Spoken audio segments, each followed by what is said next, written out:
নমস্কার, সকলকে স্বাগতম।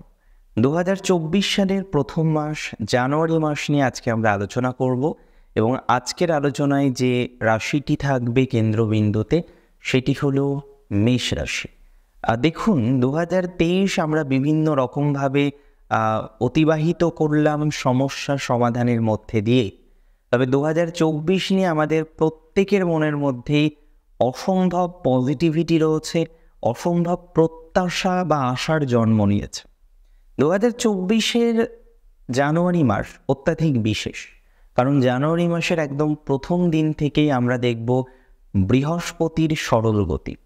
তার সাথে সাথে আমরা এই মাসটিতে দেখব মকর সংক্রান্তি, যে সময়ে সূর্য প্রবেশ করবে মকর রাশিতে, মকর সংক্রান্তি এবং একই সাথে উত্তরায়ণের সূচনা পর্ব।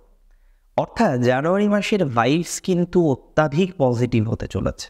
তবে মেষ রাশির জাতক জাতিকাদের ক্ষেত্রে কোন কোন ক্ষেত্রে ভাইবসগুলো পজিটিভ হবে সেটাই আমাদের জানার। ২০২৩-এ হেলথ নিয়ে নানা রকম অসুবিধা অতিবাহিত করার পর মেষের স্বাস্থ্য কিন্তু আগের থেকে বেটার, এবং এই কথাও কিন্তু বলা যেতে পারে ২৪-এর প্রথম মাস জানুয়ারি মাসেও কিন্তু মেষের স্বাস্থ্য ক্ষেত্রটা কিছুটা হলেও ডেভেলপ করবে। যারা যারা স্বাস্থ্যজনিত সমস্যা বর্তমানে পাচ্ছেন, বিভিন্ন ধরনের স্বাস্থ্যজনিত জটিলতা যাদের তৈরি হয়েছিল এবং ধীরে ধীরে হয়তো রিকভারি হচ্ছে, অনেকের ক্ষেত্রেই সম্পূর্ণ রিকভারি এখনও পাননি, এখনও হয়তো কারোর জাস্ট কিছুদিন আগে অপারেশন হয়েছে, রিকভারি রেটটা একটু স্লো রয়েছে। বৃহস্পতির সরল গতির সাথে সাথে এবং রাশিতে বৃহস্পতির অবস্থার একই সাথে কিন্তু আমরা এ মাসে দেখব নবমভাবে রাশির অধিপতি অবস্থান করবে। রাশির অধিপতি নবমে, নবমপতি রাশিতে অসম্ভব পজিটিভ কম্বিনেশন। হেলথের দিক থেকে কিন্তু ধনাত্মকতা বাড়বে। যারা যারা স্বাস্থ্য নিয়ে বিভিন্ন রকম জটিলতার মধ্যে এখনও রয়েছেন, আমি আপনাদের বলছি ২০২৪-এর প্রথম মাসে হেলথ রিলেটেড ম্যাটারে কিন্তু ডেভেলপমেন্ট আমরা এক্সপেক্ট করতে পারবো। স্বাস্থ্যক্ষেত্রে ধনাত্মকতা বাড়বে। অনেক বয়োজ্যেষ্ঠ মা কাকিমারা আছেন, আমার ভিডিও দেখেন, তাদেরও আমি বলছি বয়স হয়ে গেলেও সাধারণত দেখা যায় হেলথ রিলেটেড নানান ইস্যুস আসে, কিন্তু আপনাদের কিছুটা দেখবেন এ মাস থেকে রিকভারি আছে, কিছুটা ভালো ফিল হবে। আপনারা মেডিকেশনে আছেন, বিভিন্ন ধরনের আদার্স বিষয়গুলোও ফলো করছেন, আর তারপরেও হয়তো সম্পূর্ণ রিকভারি পাচ্ছেন না। ব্যথা বেদনা থেকে শুরু করে নানা ধরনের জটিলতা রয়েছে এবং মেষের প্রকৃত অর্থে ব্যথা বেদনার জায়গাটা একটু বেশি, কারণ শনির তৃতীয় দৃষ্টি মেষ রাশিতে রয়েছে যে কারণে। তবে আমার মনে হয় এই জায়গা থেকে কিছুটা রিল্যাক্সেশন, কিছুটা রিলিফ 2024-এর জানুয়ারি মাসে আমরা পেতে চলেছি, এবং এটা প্রথম দিক থেকেই আপনারা ফিল করবেন যে ধনাত্মক দিকে যাচ্ছে। দ্বিতীয় যে বিষয়টি, যেটি খুব গুরুত্বপূর্ণ একটি বিষয়, সেটি হলো অর্থনৈতিক অবস্থা। তবে আমি একটা কথা বলি, খরচ প্রথম দিকে বেশ হচ্ছে, খরচ হবে, কিছু ক্ষেত্রে ভুল লগ্নিও হবে, কারণ একদিকে দ্বাদশ ভাবের অবস্থানটা তেমন শুভ নয়, কারণ দ্বাদশ ভাবে আমরা কি দেখছি, রাহু অবস্থান করছে, আর দ্বিতীয় ভাবের যে অধিপতি গ্রহ অর্থাৎ শুক্র গ্রহ সে কিন্তু অষ্টমস্ত। তো আলটিমেটলি গিয়ে কিন্তু খুব ভালো একটা ভাইবস মানিটারি বা ফাইন্যান্সিয়াল ম্যাটারে নেই। তার সাথে সাথে আজকে এটা খরচ, কালকে সেটা খরচ, এই যে ছোটোখাটো প্রবলেমগুলো থাকে সেটা কিন্তু মেষের এখনও রয়েছে। তবে এটা বলা যেতে পারে ঠিক 18ই জানুয়ারির পর থেকে যখন শুক্র গ্রহ প্রবেশ করবে কোথায়, ধনু রাশির ঘরে, তখন থেকে কিন্তু আপনারা দেখবেন অর্থনৈতিক ক্ষেত্রে অন্তত পক্ষে কিছুটা পজিটিভিটি আছে। দেখুন, পূর্ণাঙ্গ পজিটিভিটি আমি যখন 2024-এর রাশিফল আলোচনা করেছি, আপনাদের সাথে পূর্ণাঙ্গ বিশ্লেষণ দিয়েছি যে অনেক ক্ষেত্রেই মেষের আমরা পজিটিভিটি দেখেছি, অনেক ক্ষেত্রেই গোল্ডেন ইয়ার আমরা দেখেছি, কিন্তু সব ক্ষেত্রে তো দেখিনি, এবং দ্বাদশভাবে রাহুর অবস্থান কিছু ভুল ইনভেস্টও করিয়ে দেয়। তো এই বিষয়ে আমরা যদি একটু সচেতন থাকতে পারি তাহলে খুব বেশি অসুবিধা হবে না। এমনিতেও মেষের ক্যারেক্টারিস্টিককে আমরা যদি ভালোভাবে দেখি, খরচের যে বিষয়টা, হ্যাঁ, এবং র্যাশ ইনভেস্টমেন্ট যেটা হয়তো বর্তমানে প্রয়োজন নেই, পরবর্তীকালে ক্রয় করলেও হতো, মেষ একটু বেশি করে ফেলেন। তো এই বিষয়গুলোকে চেষ্টা করুন প্রথম থেকেই নিয়ন্ত্রণ করার। জ্যোতিষশাস্ত্র বলছে 18ই জানুয়ারির পরে শুক্র গ্রহের নবমভাবে প্রবেশের সাথে সাথে কিছুটা আর্থিক স্টেবিলিটি মেষ রাশির জাতক জাতিকারা লক্ষ্য করতে পারবেন। এবং সঞ্চয়ের ক্ষেত্রেও আমি কিন্তু প্রথমেই বলে দিয়েছি 2024 আপনাদের নতুন কিছু আর্থিক সূচনা তৈরি করবে। অর্থাৎ আপনি হয়তো সার্ভিস করেন, তার সাথে অন্য একটা প্রফেশনে রয়েছেন, কিন্তু সেটা বিগত দিনে খুব ভালো আপনি চালাতে পারেননি। এই ধরনের যে বিষয়বস্তু আছে, আমার মনে হয় সেই জায়গা থেকে মেষ রাশির জাতক জাতিকাদের অন্ততপক্ষে কিছু ধনাত্মকতা 2024-এ আমরা লক্ষ্য করতে পারবো এবং জানুয়ারি মাসেই লক্ষ্য করতে পারবো। তৃতীয় যে বিষয় সেটা হলো এডুকেশন। তবে সত্যি কথা বলতে কি, মেষের এডুকেশন নিয়ে একটু প্রবলেম চলছে, এবং এখানে প্রবলেম এটা নয় যে আপনি পড়াশোনা পারেন না, আপনার পড়াশোনার প্রতি কোনো আগ্রহ নেই, কিন্তু এমনভাবে পড়াশোনার লাইফটা এগোচ্ছে যেন সেটা ঠিক স্টেবল নয়। এই একই ধরনের স্টেবিলিটির অভাব মেষ কিন্তু ফেস করছেন কর্মজীবনের ক্ষেত্রে, সেটিও কিন্তু রিকভার হবে। আমি চলে আসি এডুকেশনের ক্ষেত্রে, বিশেষ করে যারা হায়ার এডুকেশনের সাথে যুক্ত, মাধ্যমিক উচ্চ মাধ্যমিকের পরের এডুকেশনের সাথে যারা যুক্ত, কোনো ধরনের কম্পিটিটিভ এক্সামিনেশনের জন্য পড়াশোনা করছেন, যে কোনো ধরনের প্রবেশিকা পরীক্ষা বা যেগুলোকে আমরা এন্ট্রান্স এক্সামিনেশন বলি তার জন্য পড়াশোনা করছেন, সেখানে হয়তো গত বছরও মানে 2023-এও পরীক্ষা দিয়েছেন, কিন্তু কয়েকটি নাম্বারের জন্য বা কিছু নাম্বারের জন্য আপনার হয়তো একটা ভালো কলেজে অ্যাডমিশন হয়নি। আপনি সিদ্ধান্ত নিয়েছিলেন এই বছর থাকবেন, পরীক্ষাটা দেবেন এবং দেখবেন যে তার আউটকামটা কী ধরনের আসে। তবে এখানে বলে রাখি, পড়াশোনা কিন্তু ঠিকভাবে হচ্ছে না। এইভাবে যদি পথ চলতে থাকে তাহলে কিন্তু 2024-এও ড্রিম কিন্তু ড্রিমই থেকে যাবে। তো ড্রিম আমাদেরকে দেখতে হবে, dream with your eyes open. আমি একটা পুস্তক অধ্যয়ন করেছিলাম দীর্ঘদিন আগে, তো বক্তব্যটা ঠিক এরকমই, স্বপ্নটা আপনাকে চোখ খুলেই দেখতে হবে। এবং মেষ বর্তমানে এই যে এন্ট্রান্স এক্সামিনেশন যারা চেষ্টা করছেন, হয়তো ভালো কোনো রেপুটেড ইনস্টিটিউশন আপনি ভর্তি হয়েছেন, কিন্তু কোথাও গিয়ে পড়ছেন, ভালোই পড়ছেন, আবার কোথাও কোথাও এতটাই দুর্বলতা চলে আসছে সেটি কিন্তু সমস্যা তৈরি করতে পারে। তবে 2024 সালের প্রথম মাসটিতে অধ্যয়ন, পড়াশোনা, এডুকেশন, উচ্চশিক্ষা ইত্যাদি নিয়ে যদি আমি কথা বলি, নবমপতি যেহেতু মার্গী গতিতে আসছেন, নবমে যেহেতু রাশির অধিপতি যাচ্ছেন, উচ্চশিক্ষার ক্ষেত্রে, উচ্চ মার্গের ক্ষেত্রে ধনাত্মকতা বাড়বে। এবং 7 তারিখের পরে কম্পিটিটিভ এক্সামিনেশনের ক্ষেত্রেও আমরা ধনাত্মকতা কিন্তু লক্ষ্য করতে পারবো। এবং বুধ গ্রহ যেহেতু আপনাদের তৃতীয় ঘরের অধিপতি, ষষ্ঠ ঘরের অধিপতি, কম্পিটিটিভ এক্সামিনেশনের ক্ষেত্রে কিন্তু বুধের গুরুত্ব খুব গুরুত্বপূর্ণ মেষ রাশির জন্য। যাদের এডুকেশান একটু ডিস্টারবেন্স হচ্ছে, বর্তমানে আমি একটাই টিপস আপনাদের দিচ্ছি, সেটা হলো বিষ্ণু সহস্রনাম জপ করার জন্য। অবশ্যই আপনার ফিজিক্স, আপনার কেমিস্ট্রি, আপনার বায়োলজি, আপনার ম্যাথ ইত্যাদি যে সাবজেক্টগুলো আপনি অধ্যয়ন করছেন সেগুলো কন্টিনিউ রাখবেন। যদি তার মধ্যে একটু সময় পান, মনটাকেও তো একটু মেডিটেশন করার প্রয়োজনীয়তা থাকে, সেটি অবশ্যই আপনি এটা জপ করতে পারেন সময় সুযোগ বুঝে। আরেকটা কথা আপনাদের আমি বলি, মেষরাশি জাতক জাতিকাদের, বিশেষ করে যারা উচ্চ শিক্ষা অর্জনের জন্য বিদেশ যেতে চাইছেন, স্কলারশিপ নিয়ে বিদেশ যেতে চাইছেন, 24 যদি কোনো এক্সামিনেশন থাকে বা বিদেশ যাওয়া নিয়ে যদি কোনো ধরনের পরীক্ষা বা কোনো রকম প্রসিডিং থাকে, আমি আপনাকে বলছি এটা সফল হবে। সফলতা হওয়ার সম্ভাবনাটা অনেকটাই বেশি, কারণ নবমপতি দ্বাদশপতি লগ্নে বসে এবং লগ্নাধিপতি নবমে বসে, তো এখানে কোথাও যেন গিয়ে 9, 12 এই হাউসগুলো বিদেশ যাওয়ার জন্য অত্যাধিক ধনাত্মক। এবং রাহু প্ল্যানেট হিসেবে যদি 12 কাসপাল সাবলর্ড হয় বা চন্দ্র যদি 12 কাসপাল সাবলর্ড হয়, তাহলে কোথাও যেন গিয়ে বাইরে যাওয়ার টেন্ডেন্সি, এবং তার সাথে অবশ্যই 9, 12 এই ঘরগুলোর একটা কানেকশন থাকতে হয়, সেক্ষেত্রে অনেকটা স্ট্রং থাকে। এখানে প্রশ্ন আসতে পারে যে এতগুলো গ্রহ থাকতে রাহু এবং চন্দ্রই কেন? এর একটা লজিক আছে। লজিকটা কি? কারণ বর্তমান জেনারেশনে বিদেশ যেতে গেলে সাধারণত দুটো পথের অবলম্বন করা হয়, এবং মূলত হচ্ছে এয়ারলাইন্স। এবং এয়ারলাইন্সের ক্ষেত্রে কিন্তু রাহুর একটি গুরুত্বপূর্ণ ভূমিকা থাকে।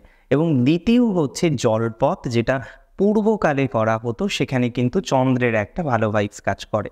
তো এই দুটো গ্রহের প্রাথমিক স্তরে প্রয়োজনীয়তা থাকে বিদেশ যাত্রার ক্ষেত্রে অ্যানালাইসিস করার জন্য, বাট নিশ্চিতভাবে অন্যান্য গ্রহগুলোরও কিন্তু সংযোগ বিশেষ বিশেষ ক্ষেত্রে প্রয়োজন। আমি চলে আসবো আপনাদের প্রেমজ জীবন নিয়ে। তবে মেষের প্রেমজ জীবনের ক্ষেত্রে প্রেডিকশান দিতে গিয়ে আমি বলবো যে দেখুন, প্রথম 15 দিন প্রেমজ জীবনের ক্ষেত্রে কিছুটা সুখবর, শান্তিপূর্ণ অবস্থা, শান্তিপূর্ণ সহ অবস্থান এগুলো করতে পারবেন। কারণ অ্যাটলিস্ট অষ্টমে যখন রবি ছিলেন, অনেকেরই সম্পর্ক ভেঙেছিল, অনেকেই কন্টিনিউ করতে পারবেন কিনা সেই নিয়ে শঙ্কা তৈরি হয়েছিল। তবে আপাতত স্তরে যেভাবে বিষয়টার অগ্রগতি হচ্ছে, আমার কিন্তু মনে হয় শান্তিপূর্ণ সহ অবস্থান প্রথম 15 দিন করা যাবে। এই প্রথম 15 দিনের মধ্যে যারা লং ডিস্ট্যান্স রিলেশনশিপে আছেন তাদের ক্ষেত্রেও পজিটিভিটি থাকবে। টুকটাক ভুল বোঝাবুঝি থাকতেই পারে, সেটা সব রিলেশনশিপে হয়। তবে মেষের কিন্তু একটা বিষয় খুব গুরুত্বপূর্ণ 2024 জানুয়ারিতে, শত্রু কিছু কিছু ক্ষেত্রে কিন্তু ক্ষতি করার চেষ্টা করবে, কারণ ষষ্ঠভাবে কেতু আর অপরদিকে আমরা দেখছি দ্বাদশস্থ রাহু। কোনো অবস্থানটাই কিন্তু শত্রুর জন্য খুব শুভ নয়। মূলত গুপ্ত শত্রু ইত্যাদি ইত্যাদি বিষয় থাকবে, তবে জয় করতে পারবেন, যেটা 23-এ তুলনামূলকভাবে কম ছিল। এবং আমি বিশেষ করে কৃত্তিকাকে এবং অশ্বিনীকে সাবধানতা অবলম্বন করতে বলবো এই ম্যাটারটাকে কেন্দ্র করে। তবে আমি যতদূর অ্যানালাইসিস করতে পারছি, আমি যতদূর বুঝতে পারছি, মেষ রাশির জাতক জাতিকাদের এই যে বিষয়টা, প্রেমজ সম্পর্ক, লং ডিস্টেন্স রিলেশনশিপ বা যে কোনো ধরনের বন্ডিং, এমনিতেও মেষের তো একটু দুর্নাম আছে, একটু বদরাগী হিসেবে অনেকেই জানেন, সবাই নয়। তবে এক্ষেত্রে কিন্তু এই ধরনের বিষয়গুলো থেকে কিছুটা আপনি গতি ফিরে পাবেন, কিছুটা পজিটিভিটি মেষরাশি জাতক জাতিকাদের কিন্তু লক্ষ্য করতে পারছি। এবং যারা মূলত সন্তান নিয়ে খুব সমস্যায় আছেন, অনেক পিতামাতা আছেন সন্তান নিয়ে খুব চিন্তিত। প্রথম কথা, সন্তান নিয়ে চিন্তা ছিল, কনসিভ হচ্ছিল না, এটা একটা পার্ট। যাদের সন্তান নেই তাদেরও কিন্তু আমি ঈশ্বরের কৃপায় যেটা বুঝতে পারছি যে ধনাত্মকতা থাকতে পারে, কারণ পঞ্চম ঘরের সাথে নবম ঘরের কানেকশন এবং এটা শুভ সমন্বয়। এবং নবমপতি গ্রহ এবং মূলত সেই গ্রহটি কিন্তু বৃহস্পতি, যিনি সন্তানকারক গ্রহ, তার একটি শুভ দৃষ্টি, শুভ অ্যাসপেক্ট যখন পঞ্চম ঘরের অধিপতির উপরে রয়েছে, এবং পঞ্চমেও আমরা কিন্তু দেবগুরু বৃহস্পতির দৃষ্টি পাবো, এটা শুভ সমন্বয়। কনসিভ করার ক্ষেত্রে শ্রী গণেশ কৃপা করলে কিন্তু এই জায়গাটা সাকসেসফুল হবে। এবং দ্বিতীয় বিষয় আপনাদের সাথে শেয়ার করতে আমার কোনো দ্বিধা নেই, সেটি হলো যাদের সন্তান নিয়ে সমস্যা, দূরে থাকি বলে একটা অ্যাডজাস্টমেন্টের অসুবিধা, তার বিহেভিয়ারাল চেঞ্জের জায়গায়, এমনি তো মেষের অনেকেরই বিহেভিয়ারাল চেঞ্জ হয়েছিল, তবে আস্তে আস্তে আবার সেটা রেকটিফাই করে নিতে পারছেন। নিজেকে আগে যেমন পরিপাটি করে রাখতেন, অনেক মেষ রাশি জাতক জাতিকারা যেন নিজেকে সাজাতে ভুলে গেছে। এমনিতে এটা নয় যে মেষ রাশি জাতকেরা অত্যাধিক সাজতে পছন্দ করে না, এটা নয়। তবে তার মধ্যেও নিজের যেটুকানি ন্যূনতম একটা বিষয় থাকে না, সেই বিষয়টা কিন্তু মেষ একদমই মাঝে করছিলেন না। এমন কিছু ভাবনার মধ্যে ছিলেন, এমন কিছু বিষয়ের মধ্যে পড়ে গিয়েছিলেন যেখানে আপনার মন মানসিকতা আপনাকে সাপোর্ট করছিল না। বাট আমি মনে করি এই জায়গাটা কিন্তু ধনাত্মক, এই জায়গাটার পজিটিভিটি কিন্তু বৃদ্ধিপ্রাপ্ত হবে মেষ রাশির জাতক জাতিকাদের জন্য। আচ্ছা, এবার আমরা চলে আসি বিবাহ এবং তারপরে কর্মজীবন। দেখুন, বিবাহ নিয়ে আমার মাত্র দুটো কথা আছে। প্রেমজ বিবাহের ক্ষেত্রে যদি কথাবার্তা এগোতে হয়, 15ই তারিখের আগে এগোনোর দরকার নেই। 15 তারিখের পরে গিয়ে এগোবেন, সেটা কিন্তু সুবিধা হবে। এবং দ্বিতীয় যে বিষয়, যেটা জানার গুরুত্ব বা জানার প্রয়োজনীয়তা অনেকটা বেশি থাকছে, সেটি হলো মেষ রাশির জাতক জাতিকাদের ক্ষেত্রে কিছুটা ধনাত্মকতা আমরা বৃদ্ধিপ্রাপ্ত পাবো। যাদের বাড়িতে একটু কেস, জটিলতা, এ ধরনের আইনি কিছু সমস্যা, এই বিষয়গুলো রয়েছে, বিশেষ করে বিবাহিত জীবন নিয়ে, ম্যারিটাল লাইফ নিয়ে, হয়তো আপনার ওয়াইফ আপনার সাথে থাকেন না, একটা আইনি জটিলতায় জড়িয়েছেন, আইনি প্রক্রিয়ায় জড়িয়েছেন বা জড়াতে চাইছেন, বা আপনি মেষ রাশি, আপনি ভাবছেন জড়াবো কি জড়াবো না। দেখুন, আমি আপনাকে একটু ওয়েট করতে বলবো, কারণ আমার মনে হয় যে একটা দীর্ঘদিনের সমস্যা তো একদম মাসে মেটে না, একটু সময় দিলে কিন্তু বিষয়টা থেকে পজিটিভ রেজাল্ট পাবেন। কারণ বৃহস্পতির জানুয়ারি মাসে সপ্তম দৃষ্টি আমরা আপনার রাশির সপ্তমে পাবো, এটা শুভ সমন্বয়। চলুন এবার আমরা কর্মজীবন নিয়ে আলোচনা করি। এবং কর্মজীবন নিয়ে মূলত একটা স্থায়িত্বের অভাব, যেটা আমরা অনেক দিন ধরেই ফেস করছি, তবে এবার তো আস্তে আস্তে স্থায়ী ভাবটাকে ফিরিয়ে আনতে হবে, তাই না? কারণ যারা সার্ভিস করেন, এবং সার্ভিসের ক্ষেত্রে মেশের সমস্যাটা কোয়ালিটি আছে, এবং এরা এদের ইমিডিয়েট বসের থেকে বেশি বোঝে। ডোন্ট ফাইন্ড, ইমিডিয়েট বস যে আছে বা আপনার উপরে যিনি আছেন, তার থেকেও আপনার কর্মদক্ষতা এত বেশি, সকলে আপনাকে গ্রহণ করতে চায়। কিন্তু এটা তো একটা জিনিস বুঝতে হবে, আপনার বস সে এটাতে কিন্তু অপ্রসন্ন হন, অ্যাজ এ রেজাল্ট আপনার সাথে ম্যানেজমেন্টের ঝামেলা বাঁধে। আবার অনেক হায়ার পোস্টের মানুষদের সাথেও আপনার আবার সদ্ভাব থাকে, এই যে বিষয়টা, এটাকে একটু নিয়ন্ত্রণ করতে হবে। ইমিডিয়েট বসের সাথেও ভালো সম্পর্ক আপনাকে রাখতে হবে প্রথমত। দ্বিতীয় হচ্ছে, যারা চেঞ্জের চেষ্টা করছেন, যদি বার্থ চার্ট পারমিট করে নিশ্চিতভাবে চেঞ্জ করতে পারেন, এখন আর কোনো রকম বাধা থাকছে না। আর এরপরের যে বিষয়টা, যারা ট্রান্সফারের জন্য অ্যাপ্লাই করেছেন, নবম ভাবের অধিপতি অ্যাক্টিভেটেড, ট্রান্সফারের সুযোগ সুবিধা কিন্তু বৃদ্ধিপ্রাপ্ত হবে মেষ রাশির জাতক জাতিকাদের। আরেকটা কথা আমি মেষকে বলতে চাইবো, সেটি হলো মেষের ক্ষেত্রে আপনাদের কিন্তু অরণ্যে আর রোদন করার দরকার নেই, কারণ আপনাদের যে প্রমোশনটা আটকে ছিল সেটা দেখবেন 2024-এ ফুলফিলমেন্ট হবে, হয়তো জানুয়ারিতেও কিছু প্রসিডিং ফুলফিলমেন্ট হতে পারে। আচ্ছা, এটা গেল সার্ভিস। নতুন সার্ভিস প্রাপ্তির ক্ষেত্রে জানুয়ারি মাসটা 15 তারিখের পর থেকে পজিটিভ ভাইবস দেওয়া শুরু করবে, এবং গভর্নমেন্ট চাকরির জন্য যারা ট্রাই করছেন প্রস্তুত হন, 15 তারিখের পর থেকে ধীরে ধীরে সময়কালটা ভালো যাবে। দ্বিতীয় বিষয় হচ্ছে সেলফ প্রফেশন। অনেক ধরনের সেলফ প্রফেশন নিয়ে এখন তো বিস্তারিত আমরা আলোচনা করতে পারবো না, তবে এইটুকানি বলতে পারি, যারা ক্রিয়েটিভ পার্সোনালিটি আছে তাদের ক্ষেত্রে টোটাল এন্টায়ার জানুয়ারি ভালো, 15 তারিখের পর একটু বেশি ভালো। এবং যারা কোনো না কোনোভাবে যুক্ত রয়েছেন ফ্যাশন ডিজাইনিং থেকে শুরু করে ফ্যাশন রিলেটেড কোনো বিষয়ের সাথে, তাদেরও ধনাত্মকতা বাড়বে। যে কোনো ট্রেনার, যে কোনো ধরনের কোচিং প্রদান করেন যারা, তাদের ক্ষেত্রে ধনাত্মকতা বৃদ্ধিপ্রাপ্ত হবে। তবে একটা কথা আমি বলি, যারা মার্কেটিংয়ে আছেন মধ্যম প্রকৃতির চলতে পারে। অ্যাডভোকেট, ডক্টরদের ক্ষেত্রে ডেভেলপমেন্ট বাড়বে। অনেক ডক্টর আছেন যারা MBBS কমপ্লিট করেছেন, তারপরে কি করবেন বুঝতে পারছেন না, এই ধরনের কনফিউশন আছে, কারণ হয়তো আপনি নিট ইউজিটা দিয়েছেন, তারপরেও একটু সমস্যার জায়গা তৈরি হয়ে যাচ্ছে।